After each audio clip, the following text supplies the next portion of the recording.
अनेक जातियों के मुवक्किल मुकदमों के सिलसिले में दत्त भवन आते रहते। रिवाज के अनुसार बैठक घर के एक कोने में चांदी जड़ाऊ हुक्के रखे रहते थे। एक दिन उक्त विचार मन में लिए नरेंद्र बैठक घर में गए। वहाँ कोई दूसरा नहीं था। नरेंद्र ने एक एक हुक्के को अपने होठों से लगाकर गुड़गुड़ाया। ये देख उन्हें बड़ा ही आश्चर्य हुआ कि वो जैसा पहले था वैसा ही बना रहा, उनमें कोई परिवर्तन तो हुआ नहीं। एकाएक विश्वनाथ बाबू उधर आ निकले और बेटे को इस स्थिति में देख उन्होंने पूछा, अरे ये क्या कर रहा है वीले? बेटे ने चट से उत्तर दिया, मैं ये परीक्षा कर रहा था कि अगर मैं जाति भेद ना मानूं तो मेरा क्या होगा। पिता ने सस्नेह बेटे की तरफ देखा और मुस्कुराते हुए पठन कक्ष में चले गए। लगातार रामायण और महाभारत सुनते सुनते नरेंद्र को उनका बहुत सा भाग कंठस्थ हो गया था। कथा के समय वो कई बार इन्हें अपने बाल मधुर स्वर में श्रोताओं को सुनाते तो बहुत ही भले लगते। उन्होंने भिक्षुक गायकों से राधा कृष्ण और सीताराम की लीला संबंधी कितने ही गीत सीख लिए थे। जब वो इन्हें अपने मधुर स्वर में गाते तो सुनने वाले मुग्ध हो उठते। उन्हें सभी का लाड प्यार प्राप्त था। उन पर किसी तरह का कठिन नियंत्रण नहीं था। घर का वातावरण चाहे धार्मिक था, पर किशोर नरेंद्र के स्वच्छंदता और स्वाधीनता पर किसी प्रकार का अंकुश नहीं था। नरेंद्र को हनुमान जी बहुत पसंद थे। उनके अलौकिक कार्यों की कथाएं मन लगाकर सुनते थे। फिर माँ ने उन्हें बताया कि हनुमान जी अमर हैं और अब भी जीवित हैं। तब से वो उन्हें देखने के लिए बड़े उत्सुक थे, पर देखे तो कहाँ देखे, कुछ समझ में नहीं आ रहा था। एक दिन वे कथा सुनने गए तो कथाकार पंडित जी अपनी अलंकारिक भाषा में हास्य रस मिलाकर हनुमान जी के चरित्र का वर्णन कर रहे थे। नरेंद्र के मन में जाने क्या आई, वो धीरे धीरे कथाकार के पास गए और पूछा, पंडित जी, आपने जो कहा है कि हनुमान जी केला खाना पसंद करते हैं और केले के बगीचे में रहते हैं, तो क्या मैं वहाँ उनका दर्शन कर सकता हूँ?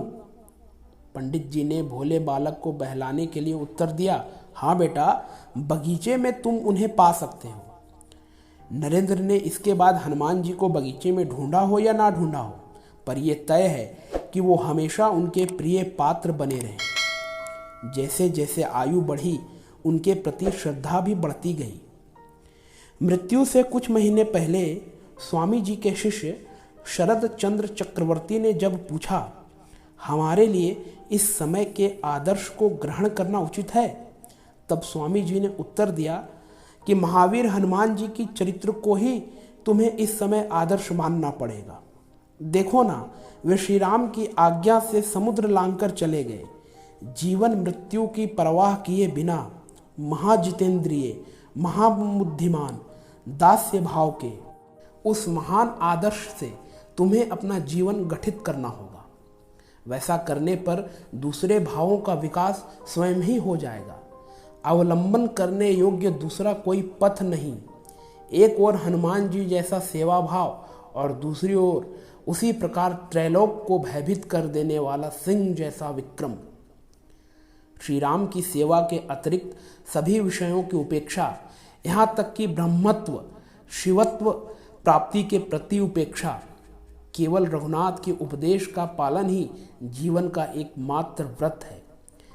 यहाँ पर स्वामी विवेकानंद जी हमें शिक्षा दे रहे हैं कि हनुमान जी की तरह ही हमें एकनिष्ठ होना चाहिए। ढोल मृदंग करताल बजाकर उछल कूद मचाने से देश पतन के गर्त में जा रहा है। एक तो ये पेट के रोगी, मरीजों का दल, और उस पर इतनी उछल कूद, भला कैसे सहन हो। काम विहीन साधना का अनुसरण न करके देश घोर तमोगुण से भर गया है। स्वामी जी का मानना था कि देश देश में, गांव गांव में जहां भी जाओगे देखोगे ढोल करताल ही बज रहे हैं। बचपन से गाजे बाजे सुन सुनकर देश स्त्रियों का देश बन गया है। इससे अधिक और क्या अधोपतन होगा। नगाड़े में ब्रह्मा रुद्र ताल का दुंदुभी नाद उठाना होगा। महावीर महावीर की ध्वनि तथा हर हर बम बम शब्द से दिगंत कंपित कर देना होगा। हनुमान जी को भगवान शिव का अवतार भी कहा जाता है। यहाँ पर स्वामी जी हमें बताते हैं कि केवल ढोल मृदंग करताल बजाकर नाच गाना और कीर्तन से कुछ नहीं होगा। यहाँ पर हनुमान जी का उदाहरण देते हुए स्वामी जी कहते हैं कि हमें हनुमान जी की तरह कर्तव्यनिष्ठ, एकनिष्ठ, धर्मपरायण और अपनी इंद्रियों को वश में करने वाला होना होगा, तभी समाज और देश बदल सकता है। यहाँ पर तीसरा भाग समाप्त होता है।